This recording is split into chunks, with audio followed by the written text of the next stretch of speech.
பெருமானார் ஸல்லல்லாஹு அலைஹி வஸல்லம் அவர்கள் ஒரு முறை மீண்டும் மீண்டும் 3 தடவை சொன்னாங்க, அத்தீனு அன்-நஸீஹத்து, மார்க்கம் என்றால் நலம் நாடுவது, நலம் நாடுவது, நலம் நாடுவது. இப்ப சஹாபாக்கள் கேட்டாங்க, யா ரசூலல்லாஹ், யாருக்கு நலம் நாடுவது? சொன்னாங்க நபி ஸல்லல்லாஹு அலைஹி வஸல்லம், அல்லாஹ்வுக்கு நலம் நாடுவது. அல்லாஹ்வுக்கு நலம் நாடுவதுன்னா என்ன?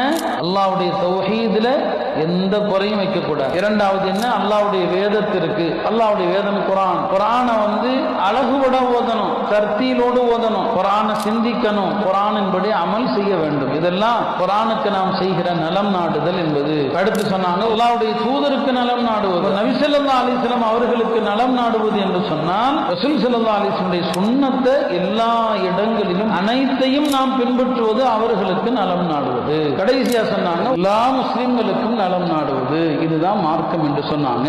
எல்லாம் அல்லாஹ் இந்த ஹதீஸின்படி அமல் செய்யக்கூடிய நல்ல முஸ்லிம்களாக நம்மை எல்லாம் ஆக்கியருள்வானாக.